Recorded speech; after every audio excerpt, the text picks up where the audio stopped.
welcome back to Offering Productions, where I am playing VA-11 Hall A, where I have met myself. No, I am Alma, currently behind the bar, and Jill, this adorable lady, I will be serving her. She's gonna keep my voice because there's way too much stuff in it. Alright then, now I'm the bartender, and you're the client. Hardly, the bartending station only works with me. I see. Okay then, I moved his here, click, click, click, okay, and now it works for you, me, and that dog in the Hawaiian shirt. Why? Why him too? He's a dog in a fucking Hawaiian shirt. Right, and how did you manage to... Oh, right, yeah. Hacker. Alma's a hacker. Alma's a very attractive hacker who likes fucking with me. Okay. Now we've changed roles. You've been feeling shitty. Mind telling me why? You know, it's a long story. I don't even know where to start.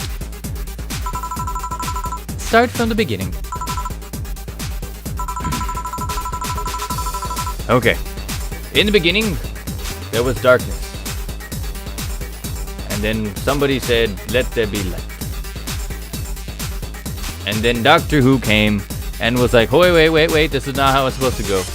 And no, okay then. It's something that goes back to my college days. Years. Whoa, that's taking it way back. I'm not that old. I look back in compulsory education. I never made too much of an effort, but I managed to get high grades. Kinda like myself. Even in PE, I managed to do well enough to always get perfect grades. Also sounds like me. And then, of course, when I got to college, shit started getting hard. I had this perfectionist streak that wouldn't let me fail anything. Burning my eyelashes studying, I actually managed to keep up good grades. After about half of the career, I met a student teacher. Her name was Lenore. If I could remember that damn Poe the Raven short story, I would be saying it, but I can't. Look, she helped me out a lot with my studies. She even got me into stuff that gave more credits. I really liked her, and after some time, I found out that she liked me too. Oh. Look, we started going out. I met all of her family. I even met all of her family, and... Do you want a drink? Get what? A drink. Around this time, there's usually a pause that makes you offer a drink to the client. There was no pause. Was there? Yeah, please. I want to test this whole bartending interface. Okay, a sugar rush then. You can't mess that up. Right. I'm gonna mess up a fucking sugar rush. No, I'm not gonna mess it up. Let's find it out. Because this is myself drinking. I don't wanna mess that up. You know, I am not gonna get myself drunk on the clock. 2, 1, optional. Carmetrine. I am technically still on the clock. My boss will probably get me hammered later. Here you go. Thanks. So how is it? Like I said, you can't mess up a sugar rush. Look, I have this gut feeling that with your body, you'd make a better bartender than myself. You're selling yourself too short. You're cute, you know. I'm gotta admit, I myself am pretty cute. And by I myself, I mean Jill. She is adorable. Look at her. Like, yeah, people don't go to bars for cuteness, though.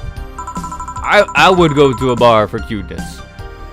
You know, you're obviously never been to a cat bar then. A cat bar? Besides, my boobs can be a hassle when trying to move around this kind of stuff. It's just like, just knock something out the table. So keep telling your story. Okay, alright. Where was I? Lenore College, okay. Well, as the career went on and on, it got harder and harder. The last year and a half of it became nothing but study session after study session, investigation, my thesis.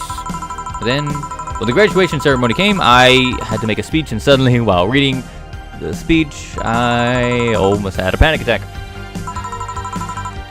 Fear of public speaking. I realized I lost about a year and a half of my life. I tried to remember if I did anything fun at all, but All I could remember was studying and investigating new topics. I didn't even enjoy doing all that. So I was standing there, and the satisfaction of graduating was not there. Just I realized I had only gone through the motions day after day from high school to graduation. I just kept going. There was nothing to it. I felt like whole years of my life had slipped through my fingers. I never stopped to think if I enjoyed what I was doing. In fact, I never stopped. But at that point, on stage, making the speech, I stopped and realized I needed a breather or something. Whoops. Ignore that. There we go. I can use my spacebar. I was looking for that. Did I even like that career? It was all terrifying as hell. I needed all of my strength to not start running like a panicked mess.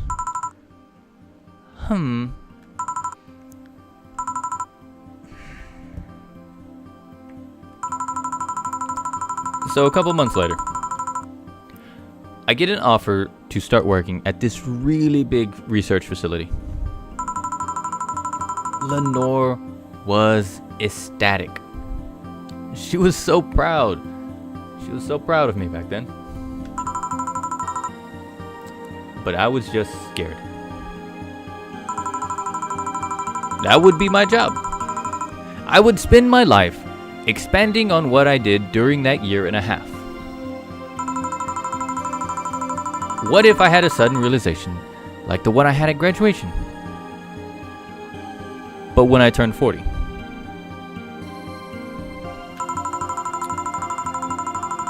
I didn't know what to do. I didn't know what to do, but I was sure as hell wasn't going to take that offer. I told Lenore, and she freaked. She confessed that she was jealous because she never got such a chance. Things devolved pretty quickly. She said one too many things.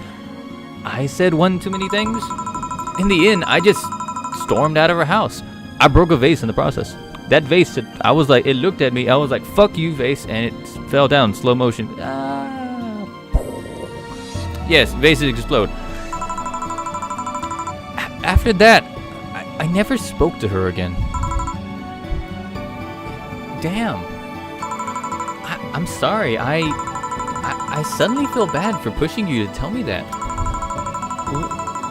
Why are you feeling shitty about that after all this time, though? Unless you've been feeling shitty for years. Oh, I've been feeling shitty for years.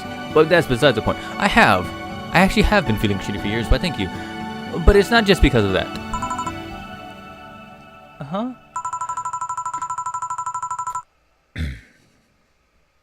The other day, Lenore's sister, Gabrielle, came to the bar.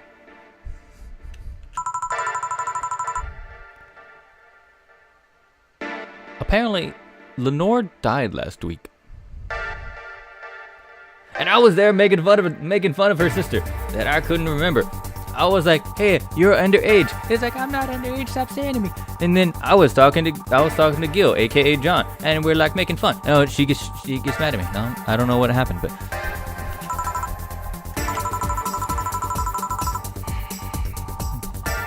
localized nanomachine rejection.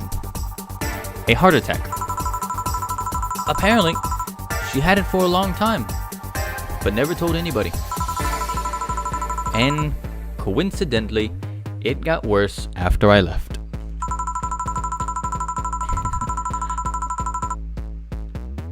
And I can't stop thinking about it. Wondering if me being there would have made a difference.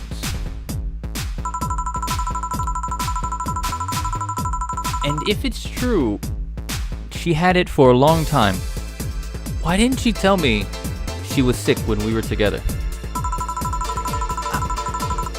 I don't know. I just feel like all kinds of failure. Jill. And to make it worse, I lashed out at Gabby. Yes. She was blaming me for her sister's death and all, but she's just a kid. She's just a kid, for fuck's sake. She lost a sister who pretty much raised her on her own. And to top it all off, I suddenly can't remember what stopped me from apologizing. Was it pride? Fear? A stupid effort to leave the most awesome person I loved as a thing of the past? Fuck, who cares? I lost my chance to apologize to her forever. Truly forever. I'm such a piece of shit. I am such a piece of shit. A selfish piece of shit.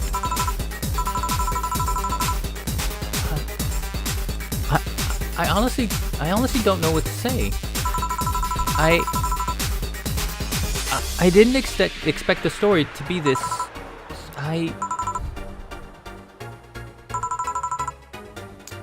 Yo, Boobtender. Yes? Can you give me a big beer here? Yeah, coming right up. Big beer. What the fuck makes a big beer in this thing? So now, look, now we know now we know the full story of what happened to Jill. And here's the thing. 1, 2, 3, 4. Here's the thing. You have to stop and think. Is this a situation where one was in the right and one was in the wrong?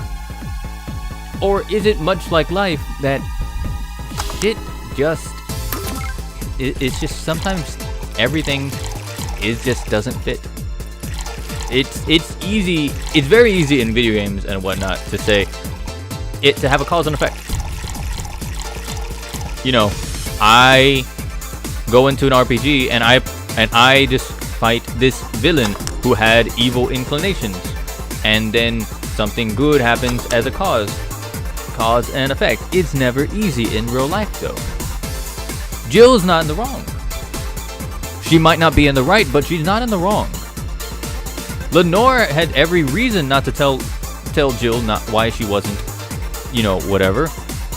But did she have a reason to be angry at Jill for possibly throwing away her career, for doing something that she had always wanted, or that Lenore had always wanted?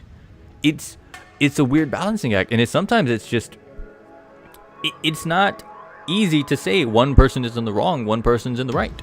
Sometimes it's all the shades of gray that mix together and turn into like a weird little spiral of death.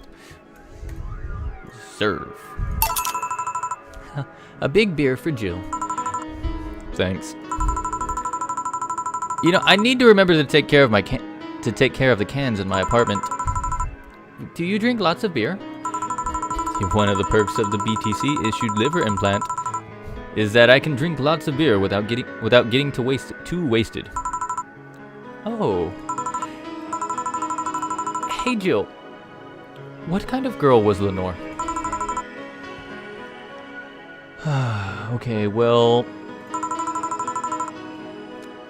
she was half raven. She stood on the mantelpiece. She kept saying nevermore, which is very weird. No, she was calm and smart. That's what she was. Back in college, I was too thick-headed and I got riled up easily. Stressed was my default state. So, just like you're behaving right now? Yeah, you know, shut up. Yeah, I was worse. Yeah, you know, I can't picture that. Don't. It's embarrassing. It's straight up embarrassing, and if you remember it, I will erase the memory from your brain. Anyways, she was always there, finding a way to cool me down. She was able to hold a conversation about pretty much any topic. One time, I saw her go from talking about video games to talking about sports. All of that variety while still being a hardcore scientist. She would always push me into social interactions. If she saw me by myself, she would drag me with her. Watching people is fine, but talking to them is better, she would say. Lenore would always present me to her many acquaintances as the girl I don't mind cuddling with for hours. Fuck. I'm gonna miss her, man. After a point, I didn't even think about getting back into a relationship with her, but she was such an awesome person. I just wanted to apologize. And now, you know what? In a cruel twist of fate, a cruel twist of fated irony, she's the one that made me pick up bartending. Oh? You know, back when I was thinking what the hell to do with my life, I remembered a night we spent in the club. She started talking about how the drinks were synthesized, the chemistry involved, and the reactions and all that. Everything sounded so fascinating. I remember saying that her talk made me want to start mixing drinks. She said, if everything else fails, why not just take up bartending? Interesting. Are you okay? For some value of okay? Yeah. Yeah, no, I'm not. I'll manage, but I'm not okay. I'm just... I wanted to thank you, Alma. Thank me? I guess I just needed someone to tell all this to, and you were the one. You volunteered yourself. You insisted on listening to me. You stood there listening to the whole thing from beginning to end, and you didn't hide under the desk like the last person. I know might not be the most expressive person, that I'm not one to sprout love and fluffiness, but I really like you. Maybe I'm just a bartender and you're just a client, and one day we'll walk into a bar and we'll see each other from across the way, and we'll look at each other and we'll wave, and then we'll go our separate ways for the rest of our lives. And then years later we'll walk by and we'll see each other and we'll look, and we won't even remember each other. I don't know what the fuck I'm doing with this tangent now, but let's go on. But I really appreciate your friendliness, or at the very least, your patronage. I really enjoyed working for you. Jill, are you dying? Yeah, you shut up. I'm trying to have a heart-to-heart, okay? I'm trying to be serious. Sorry. It's just... It's weird for you to get so sappy. You know, well, I just realized that the saddest thing is how I'll never be able to make amends. And it hurts like fucking hell. You know? I never, and I mean never, want to be able to feel that way ever again. I don't want someone to suddenly exit my life and have my last memory of them involve something nasty. I don't want the lingering grief of having burned a bridge on a whim. I want to avoid that at any cost. And if it means breaking character every once in a while, so be it. I'll let everyone know how I really feel about them. Except you, Virgilio. You can suck a dick. You fucking janitor. And if I ever fight with them, I'll swallow my pride, muster all the courage I can, and be the one to apologize. I hate feeling like this. I hate it. I fucking hate it. That's a nice resolution. You know, maybe I'll be a copycat and do the same. Alright. Enough sappiness. Get back here. I'm on duty. Come on. Fine. It's almost closing time anyways. It was fun while it lasted though. Hey. Yeah? I mean it, you know. Thanks for everything. Silly Jill. You listen to my problems, and I listen to yours. That's what friends are for, right? Right. You adorable. You cute. I'll be leaving now. Oh, before I forget. Did you ever talk about all this with your parents? You know, they know the basics, but I haven't told them about Lenore's death just quite yet. Why don't you do that sometime? Fuck. Okay, I don't mind doing that. But now I think I'm gonna have to do a voices for her parents, which is gonna get weird. Because I started this game not having a massive repertoire. I still don't have a massive repertoire for voices. And I honestly thought there was gonna be like 8 people. I thought there was gonna be like 8, maybe 10 people. No, there's more and more and more. I'm running out of voices, man. I don't know. I don't want to bother them with my problems. Don't be silly. They're your parents. They live to share your problems. You should try having a talk with them. A talk like this with them sometime. They'll appreciate it. Anyways, I'm out. See you on Sunday. Bye. That Alma girl sure is nice. Hey boss. Did you hear any of that? No, right. Sorry. Yeah, not all of it, but a good chunk at the very least. Your expression changed a lot already. It did? Am I breaking character? Am I gonna get fired? You look happier. That's always good. Anyways, let's call it a day. I expect an even brighter Jill tomorrow. Right. Yes. Oh, boss. About the chicken wings. Fucking idiots at the spicy chicken. Sorry, Dana. We don't have enough spices for you in your order until tomorrow. They said. Is that how they treat their regulars? Fucking customer. Fucking called manager. Boss.